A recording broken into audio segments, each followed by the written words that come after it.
pertanyaan pertama. Pertanyaan kedua dari area Solo, Gus. Dari Ahmadi Nugroho.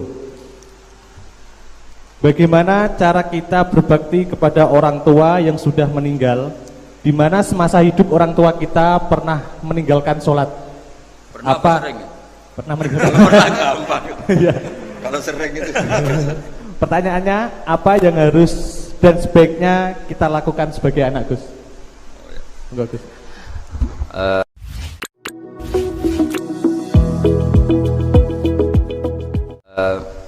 Yang ngaji di sini itu banyak ya, mulai yang menekuni bisnis apa saja lah, termasuk yang di Grab ya, termasuk Pak Polisi kadang yang ngaji terus ya nggak apa-apa. Dan semua saya itu termasuk kiai yang nggak pati suka ada pertanyaan, bukan karena apa-apa ya, makanya tak batasi dua. Karena pertanyaan itu biasanya itu dipikir dari rumah, terus tema yang pokok itu gak pati di rumah, no, sementing kok iso takok. Iya, sehingga itu ya. Ini nama-nama yang jada tanya, caranya dapat jodoh kan ribet nanti itu. Makanya ya, tapi ya seneng saya ada pertanyaan ya seneng. Cuma kenapa saya tidak membuka terbuka, karena tema kita kan kiai ya, kiai itu kayak dokter, tahu misalnya saya tadi tema itu supaya orang itu tauhidnya kokoh karena zaman akhir itu yang paling mengkhawatirkan itu apa? Tauhid gitu.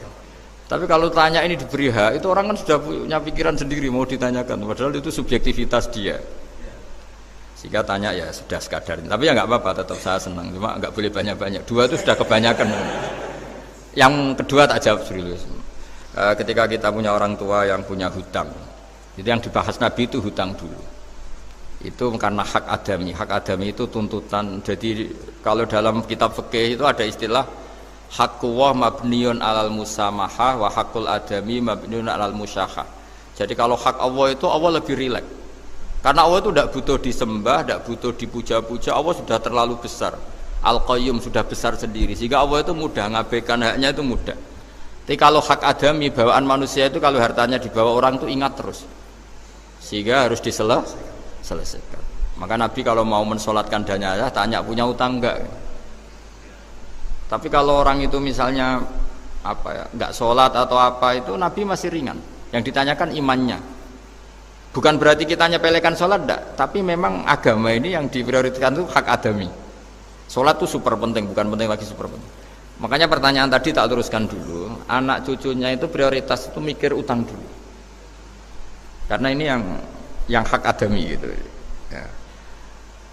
Nah, setelah utang itu selesai, baru dipikirkan menurut sebagian ulama, anak ini boleh mengqodoi sholat yang ditinggalkan orang tuanya. Atau dikafaroi, misalnya per sholat nilainya sekian terus dibayarkan ke fakir miskin.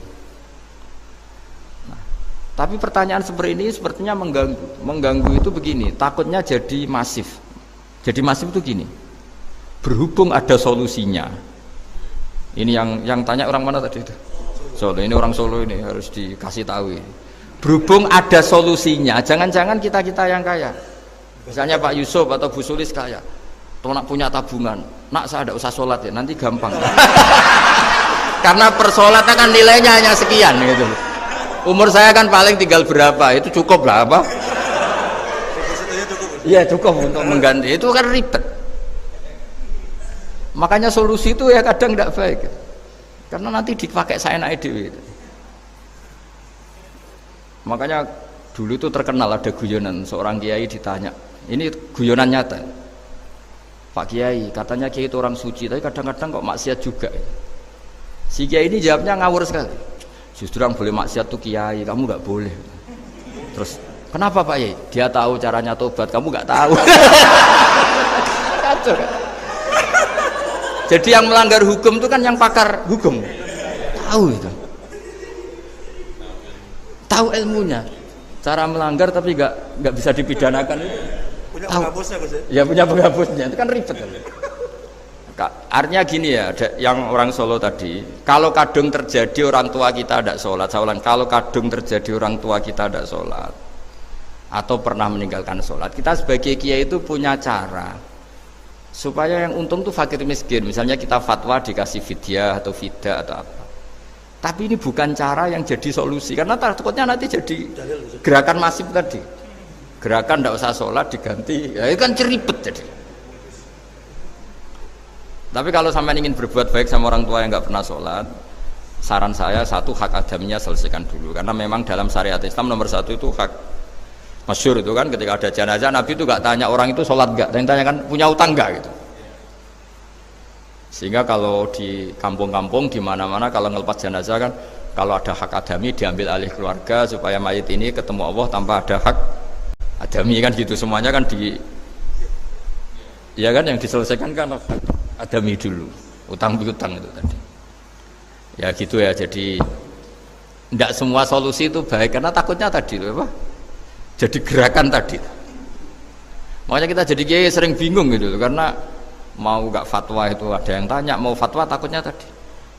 Misalnya kita kan paling umurnya tinggal berapa, dihitung saja per sholat, terus bilang ke anaknya, nak saya tidak usah sholat, nanti ini aja bayarkan, kan jadi ribet.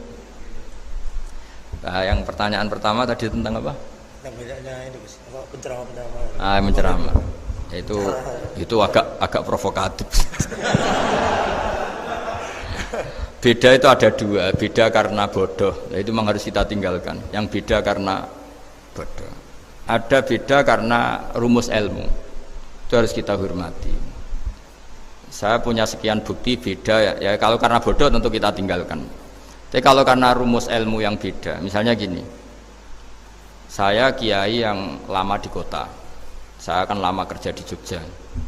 Mungkin perasaannya orang kota itu kalau ketemu tetangga, misalnya saya kiai, udahlah kalau ketemu tetangga itu gak usah tanya. Ya kalau ketemu biasa aja, tidak usah tanya, tidak usah ramah, biasa aja. Itu mungkin bagus nasihat itu di kota, karena kalau di kota itu ketemu tonggo takok badhe tempundi mau kemana itu ganggu privasi. Sehingga bagian dari kebaikan baik sama tetangga ya jangan tanya, karena itu ganggu apa? Privasi. Tapi kalau di kampung dianggap sombong kan nggak tanya. Nah hal-hal seperti ini itu perbedaan karena ilmu. Memang di kota kulturnya seperti itu, di kampung seperti ini. Nah itu bukan perbedaan karena kondisi muqtadul hal, memang kondisinya berbeda. Ya, kondisinya apa? Berbeda. Misalnya saya sebagai kiai kan, bayangkan kiai itu suka lah ngaji ibadah. Terus kamu karena orang kota sukanya pizza, terus Gus kesini Gus ayo naik makan pizza bareng, kan saya malah terganggu. Kamu niatnya hormat tapi ganggu karena. Nah. Sehingga dulu sahabat, ini cerita sahabat, ada sahabat yang ditanya tabiin itu generasi setelah sahabat. Sifli wajah Rasulillah, tolong jelaskan ke kami wajah Rasulillah Shallallahu Alaihi Wasallam.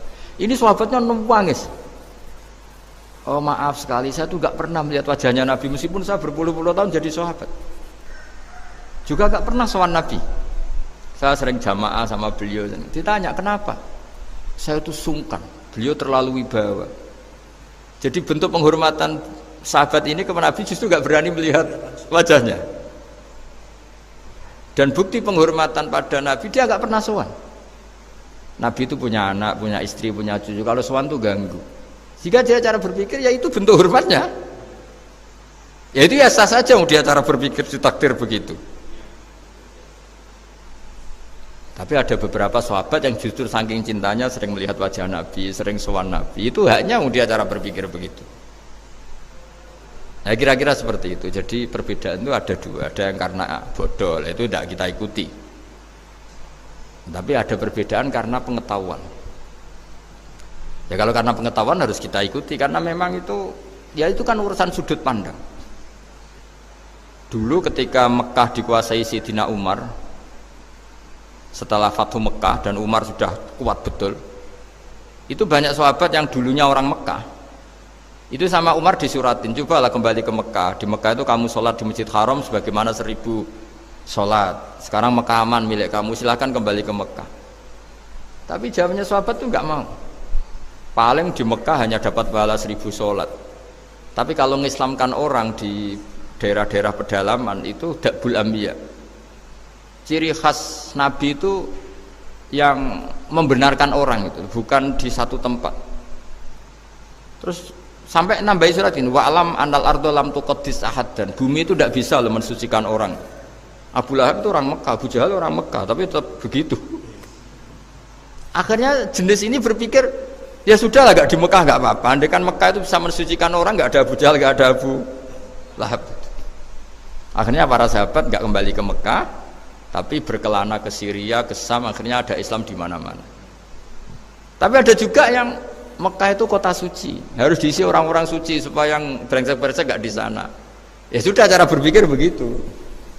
Nah ini cerita ya, jadi sudah kalau perbedaan karena ilmu, ya sudah memang karena ilmu. Nah itu nggak apa-apa.